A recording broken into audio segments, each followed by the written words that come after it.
자, 이제 고린도 교회 문제들, 구체적인 문제들을 하나씩 이제 해결해 갑니다. 근데 바울이 이 문제를 해결해 나가는 방식을 가만히 보면 방법은 항상 똑같습니다. 뭐냐하면 정체성이에요. 너는 도대체 누구냐? 당신은 누군가?라고 하는 것입니다. 자, 여기 이제 나와 있는 반복되는 문제, 6장의 핵심의 문제는 바로 이제 법정 송사, 고소 고발 사건인데 1절에 보니까 너희 중에 누가 다른 이와 더불어 이렇게 얘기를 하죠. 그러니까 형제간입니다. 교회 안에 있는 사람들입니다. 교회 밖에가 아니고 또 한 사람은 교회 안에 한 사람은 교회 밖에 아니고요. 교회 안에 두 사람입니다. 성도 안에. 그래서 구태여 불의한 자들 앞에서 그랬죠. 불의한 자. 불의한 자가 누굽니까? 예수가 없는 사람들입니다. 예수 믿지 않는 사람들. 이거는 도덕적인 선행의 우월을 따지는 그런 상대적인 기준을 얘기를 하는 게 아니에요. 그렇게 얘기하면 우리도 불의하죠. 다 불의합니다. 그게 아니고 여기서 불의하다고 하는 것은 믿음의 기준으로 판단하는 것입니다. 예수가 있느냐, 의로움이 있느냐, 절대적인 의로움. 우리는 의로움이 예수 그리스도잖아요. 1장 맨 마지막에 예수는 하나님께로부터 나와서 우리에게 뭐가 되셨습니까? 지혜와 의로움과 거룩함과 구속함이 되셨어요. 그래서 우리가 예수님이 우리에게 의로움이 되셨습니다. 그래서 우리는 생명이 있고 의로움이 있고 안 믿는 사람들은 그들의 도덕적인 수준이 매우 우리보다 탁월할 수 있어요. 그러나 그렇다 할지라도 그것으로 하나님 앞에 옳다 그렇게 인정받는 게 아니잖아요. 그죠? 그렇기 때문에 여기 불의한 자들은 바로 예수가 없는 사람입니다. 그래서 끝에 보세요. 9절과 10절 말씀해 보면 불의한 자가 하나님의 나라를 유업으로 받지 못할 줄을 알지 못하느냐. 여기에 나와 있는 구체적인 죄목들은 가끔씩 우리도 그렇게 죄를 지을 수 있는 것들입니다. 그러나 우리는 그렇게 하지 않으려고 애쓰고 노력하고 또 그렇게 했다 할지라도 돌이키는 사람들이죠. 그래서 우리는 불의한 자가 아니에요. 하나님 보셨을 때. 그래서 도덕적인 흠결을 가지고 의로운 자냐 불의한 자냐 따지는 게 아니고 예수가 있느냐 없느냐 이것을 따지는 것입니다. 자, 근데 성도라고 불리는 사람, 믿음에 있다고 불리는 사람, 그 안에 예수의 생명이 있다고 얘기하는 사람 둘이 잘못이 있겠죠. 뭐 여기 구체적인 잘못은 뭔지 모르겠어요. 그러나 어떤 걸 가지고 서로 그것이 둘 안에서 교회 안에서 권면하고 하는 것으로 중재가 되지 않아서 어떻게 했냐 결국은 법정으로 갔다라는 것입니다. 그 법정은 뭐예요? 세상 법정입니다. 로마 법정입니다. 그걸 가지고 이제 로마의 판사가 뭐 재판을 하겠죠. 오늘날 세상 법정으로 가는 것과 똑같아요. 자, 그래서 4절에 보면 그런즉 너희가 세상 사건이 있을 때 세상 사건이라고 얘기합니다. 교회에서 경히 여김을 받는 자들을 세우느냐. 교회에서 경히 여김을 받는 자는 이제 다른 말로 얘기하면 교회에서 봤을 때 정말 하나님의 눈으로 봤을 때 그렇게 중하지 않는 사람, 그 사람들이 뭐예요? 이제 안 믿는 사람들이 앞에서 불의한 자와 똑같은 것입니다. 교회에서 봤을 때 경히 여기는 자들, 하나님의 평가에 갖죠. 천국의 기준으로 봤을 때 낮은 자들, 즉 불의한 자들, 그들 앞에서 하느냐, 그들을 세우느냐라고 하는 것이죠.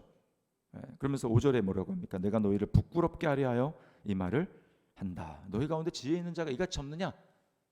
이 지혜는 뭘까요? 세상 지혜가 아닙니다. 세상 지혜가 아니고 아까 우리 1장부터 쭉 얘기할 때 바울 사도의 지혜의 기준은 바로 예수님이에요. 예수님. 예수 그리스도를 지혜로 맞아들인 그런 성도가 예수님의 지혜를 가지고 그렇게 할 자가 너희 가운데 진짜 없냐? 이걸 지금 부끄럽게 하려고 얘기를 하는 것입니다. 또 6절도 얘기하죠. 형제가 형제와 더불어 고발할 뿐더러 믿지 아니하는 자들 앞에서 하느냐. 명확하게 얘기하죠. 믿지 않은 자들 앞에서 하느냐. 그래서 여러분 지금 이렇게 하는 것 자체가 뭘 보여주고 있냐면 7절입니다. 너희가 피차 고발함으로 너희 가운데 이미 뚜렷한 허물이 있나니. 뚜렷한 허물이 있나니. 이 말은 너희가 이미 재판에서 누가 승소했든지 상관없이 너희 이미 졌다. 이미 너희 졌다 이것입니다. 왜 졌을까요? 이미 세상의 기준을 가지고 그 안에서 뭔가 해결이 되지 않고 예수 그리스도의 마음으로 예수님이 우리에게 알려주신 지혜대로 그것을 해결하지 않고 믿음으로 해결하는 것이죠. 그렇게 하지 않고 이것을 중재가 안 돼서 세상법정으로 갔다라는 것 자체가 그 재판의 결과 그리고 뭐 어떻게 판결하든지 그것 상관없이 둘 다 다졌다, 둘 다 다졌어. 이렇게 얘기를 하는 것입니다. 왜요? 주님이 산상수훈에서 우리에게 뭐라고 얘기합니까? 산상수훈은 믿는 자들의 그 기준으로 얘기하는 거예요. 거기서 뭐라고 얘기합니까? 너희 하나님이 거룩하니 너희도 거룩하라. 너희 하나님이 온전하시니 너희도 온전하라. 그 기준은 무엇입니까? 누가 너에게 오른 뺨을 돌려대면, 뺨을 치면 왼뺨을 돌려대고, 누가 겉옷을 달라고 하면 속옷을 주며, 누가 오리를 가라고 하면 십리를 가라고 해라. 그게 하나님의 백성의 기준이라는 것입니다. 5장, 6장, 7장 갈 때 5장이 뭐라고 그걸 얘기를 하잖아요. 그러니까 완전 다른 기준이에요. 이때까지 유대인들이 알고 있었던 율법으로 가지고 있었던 그 기준과 완전히 바뀐 기준입니다. 거기서 예수님이 율법을 완전히 새롭게 해석을 하시는 거예요. 그래서 자, 너네 잘 들어봐. 너네 살인하지 말라고 하는 그 계명 잘 알고 있지? 10계명 뭐 다 어렸을 때부터 다 아는 것입니다. 그런 살인하지 말라는 계명을 너희가 어렸을 때부터 들여왔거니와 나는 너희에게 새롭게 해석하노니라고 하는 것입니다. 형제에 대해서 노하는 자마다 다 지옥에 간다는 거예요. 지옥에. 그러니까 너희가 이제까지 가지고 있었던 그런 도덕 개념, 의로운 개념, 그런 거 가지고 하나님 나라에 설 수 없다. 너희 의가 서기관과 바리새인보다 낫지 못하면 결단코 천국에 들어갈 수 없다라고 하는 것입니다. 완전히 새로운 게. 그러니까 그런 기준을 가지고 있어야만 뺨을 돌려댔을 때 그렇게 할 수 있다는 거죠. 완전히 이거는 그 어떤 이제 극단적인 상황을 얘기를 하는 거예요. 주님이 거기에 대해서 얘기를 하는 것입니다. 여러분, 우리가 어떻게 그런 말도 안 되는 너무 심한 거 아닌가? 완전히 그거는 죽으란 얘기고, 완전히 그것은 이 세상 사람이 아닌 듯 그렇게 살라는 얘기인데, 그러지 않습니까? 어떻게 그렇게 살 수 있지? 거기서 우리의 신분과 정체성의 이야기를 주님이 하시는 거예요. 자, 뭐라고 얘기합니까? 2절 보세요. 2절. 성도가 세상을 판단할 것을 너희가 알지 못하느냐?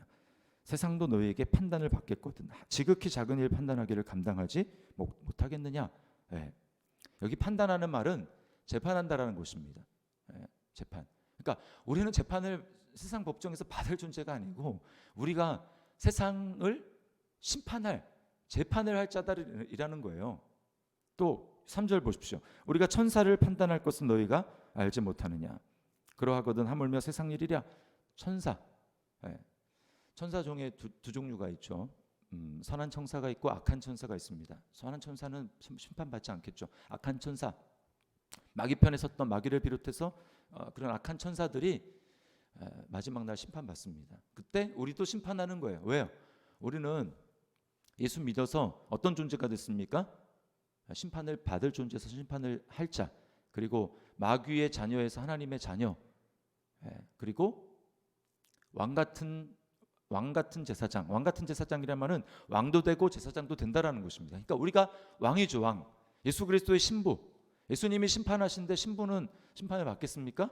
예수님이 옆에서 함께 심판하는 거예요. 그래서 우리가 주를 믿으면 계시록에서 뭐라고 얘기합니까? 주와 함께 왕노릇 하리로다. 왕노릇하는 것, 그것이 바로 세상을 심판하고 세상을 다스리고 주님과 함께 그 재판하는 과정에 동참하는 것이 바로 우리라는 것입니다.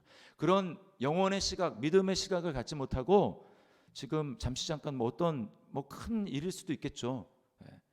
그것을 하나님의 관점에서 봤을 때 그건 다 어쨌든 그게 엄청난 큰 일이겠습니까? 그것이 진짜 진리 아니면 죽고 살고 하는 그런 문제겠습니까? 제가 지난번에 말씀드렸지만 우리가 하나님 앞에서 목숨을 걸고 타협하지 말아야 될 진리, 그거는 사도신경 하는 때 고백하는 그런 진리입니다. 사도신경 할 때 하는 진리 뭡니까? 삼위 하나님, 성경은 하나님의 말씀, 오리 없는 하나님의 말씀이고, 누가 이 부분에 대해서 뭔가 다른 의견을 제시한다, 그럼 우리는 목숨 걸고 싸워야 됩니다. 신앙의 선배들이 했던시. 그러나 그 외에 교회 안에서 일어나는 일들은 그렇게 사실은 하나님 앞에서 죽고 사는 그런 문제가 아니에요. 다 어떤 내 자존심이 걸린 어떤 자존심의 문제고, 또 어떤 내 입장의 그런 문제고, 이렇게 할 수도 있고 저렇게 할 수도 있는 그런 문제입니다.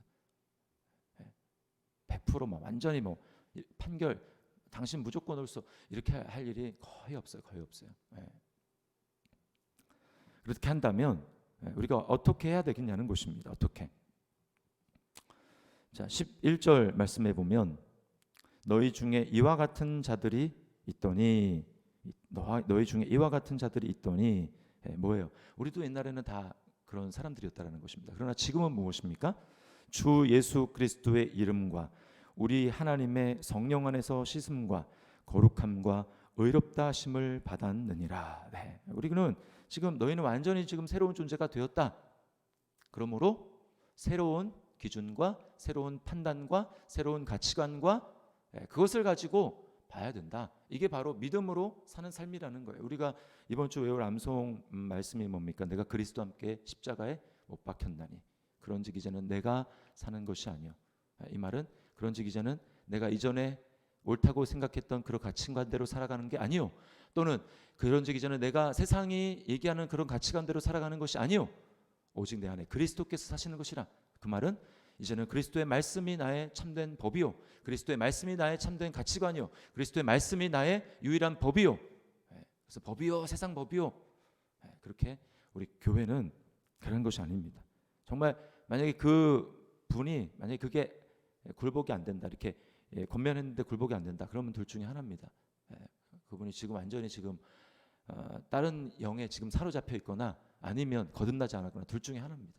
만약에 거듭났고 정상적으로 지금 요즘 신앙생활을 하고 있다, 그러면 교회 안에 영적인 권위를 가지고 영적인 지도자가 말씀에 의해서 복음의 진리의 빛에 의해서 권면을 했다, 그러면 들어야 되는 거예요. 자신의 입장이 있고 내가 너무 억울한데 그래도 그것을 내려놓고 복종할 수 있어야 합니다. 왜 그렇습니까? 그래서 베드로 사도가 뭐라고 얘기하냐면 다 알아요. 이 세상을 살아가는 데 있어서 억울한 일이 있고 진짜 이거는 너무 심한 거 아니야?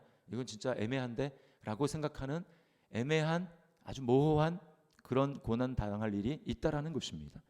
그때 어떻게 해야 돼? 그때 베드로 사도는 이렇게 우리에게 권면합니다. 베드로 사도가 뭐라고 하냐면 부당하게 고난을 받아도 그럴 일이 있어요. 부당하다, 억울하다.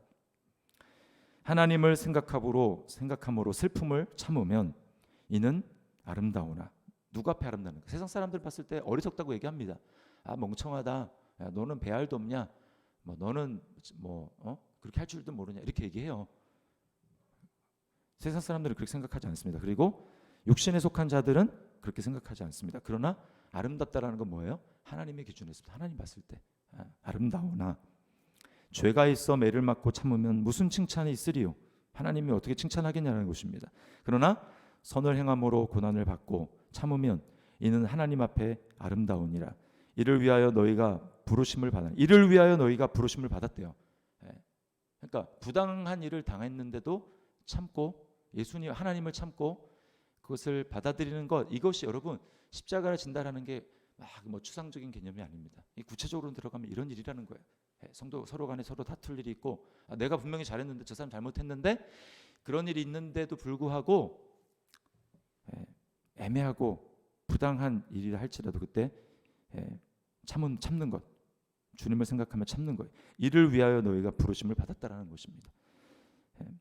선을 행한데도 오히려 고난을 당하는 그 일을 위해서도 너희가 부름을 받았나니 그리스도도 너희를 위하여 고난을 받으사 너희에게 본을 끼쳐 그 자취를 따라오게 하려 하셨느니라. 예수님 따라간다라는 건 멀리 내가 내 생업 포기하고 선교지를 가라는 얘기가 아닙니다. 선교지를 가도 이런 마음으로 살지 않으면 그거는 하나님 앞에 칭찬받지 못할 수 있어요. 그러나 내가 내 삶 현장에서 구체적으로 내가 분명히 옳은데 억울한 일을 당했는데 억울한데 그런다 할지라도 세상 사람의 가치관이 아니라 주님을 생각하고 그 일을 참고 나를 죽이고 나를 부인하고 그렇게 십자가를 내게 적용해서 살아간다면 그 주님이 칭찬하리라는 것입니다. 이게 바로 예수님을 닮아가는 거예요. 닮아가고 주님 앞에 칭찬, 영광, 존귀 받을 일이라는 것입니다. 나를 부인하는 것. 그래서 우리는 성도들은 복음은 그래서 선악과를 뒤집는 사건입니다. 제가 얘기했잖아요. 선악과는 뭐예요? 옳고 그름을 따지는 것입니다. 옳고 그름은 이미 십자가에서 다 끝났어요. 주님만 옳으시고 우리는 옳지 않습니다. 판결 난 거예요. 너희가 죄인이다. 너희의 옳음으로는 그것은 옳지 않은 것이다. 하나님 앞에 다 이미 결론 나서 없어진 겁니다. 십자가에서 죽고 없어진 거예요. 주님만 옳아요. 그러니까 이제 예수 믿는 사람들은 옳고 그름으로, 그러면 뭐 우리는 뭐 그런 일이 있을 때 뭐 무조건 참아야 되느냐? 저는 그런 얘기를 드는 게 아닙니다. 옳고 그름을 우리가 따지고 해야 되죠. 그러나 성도들이 그것을 뛰어넘을 수 있어야 된다라는 거예요. 그래서 옳고 그름이 아니고, 예수 그리스도의 법은 옳고 그름이 아니고 사랑의 법입니다. 사랑의 법. 형제를 사랑하는 거예요. 사랑은 뭡니까? 주님이 우리에게 보여주신 계명, 사랑은 내가 너희를 사랑한 것 같이 서로 사랑하라는 거예요. 예수님 우리를 어떻게 사랑하셨습니까? 자신의 생명을 걸고 죽기까지 사랑하셨어요. 옳고 그름 주님께는 중요하지 않았습니다. 주님만 옳거든요. 사람은 옳지 않다는 거 주님이 다 아시고, 그게 안 되니까 주님이 죽으신 거예요. 너희도 그렇게 하라는 것입니다. 우리에게 불러주신 십자가를 지고 주님을 따라라는 것은 바로 그거예요. 교회 안에서, 형제 안에서 옳고 그름은 2순위다. 제 1순위는 너에게 사랑이 있느냐? 내가 너를 위해서 죽은, 나를 부인하고 십자가에서 죽은 너희 죄를 담당한 그런 십자가에 자신을 부인하는 형제를 위한 사랑이 있느냐? 짊어지려는 그런 사랑이 너에게 있느냐? 이걸 묻는 것입니다. 그리고 그 사랑을 감당하는 자가 예수님 닮아 성숙해 가는 자고, 그 자가 성숙한 것입니다. 그래서 예수님을 믿는다라는 것은 사실은 죽으라는 부르심입니다. 보네포가 얘기했죠. 예수님 믿는 것은 예수님 믿고 살라고 부르시는 것이 아니고, 예수님을 믿는 것은 죽으라고 우리를 죽음의 자리로 부르시는 거예요. 피 흘려 죽는 것도 죽을 수 있겠지만 끊임없이 나를 부인하고 나를 쳐서 복종시키는 그 죽음의 자리로 부르는 것입니다. 그렇게 나를 죽이고 나를 부인하는 그 자는 계속 예수님을 쫓아서 성장할 것입니다. 그러나 예수를 믿었음에도 불구하고 계속 옳고 그름에 세상에 여전히 그 가치관에 매여 있으면 성장할 일은 없을 것입니다. 계속 그 위치로 따지면서 하나님 이래야 되지 않습니까? 하나님 저래야 되지 않습니까? 답이 안 나와요. 답이.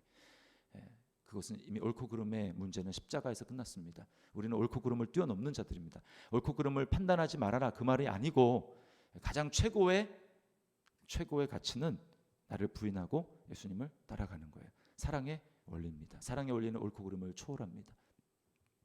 그래서 오늘 이 말씀을 기억하고, 이것이 안 되기 때문에 오늘날 교회가 욕을 먹는 것입니다. 누구 한 사람은 죽어야 되는데 끝까지 둘 다 안 죽으니까. 이 말씀을 기억하고 우리는 세상 법을 초월하고 세상의 가치를 초월해서 구체적으로 예수님을 닮아가는 그런 은혜가 있기를 주님의 이름으로 축원합니다.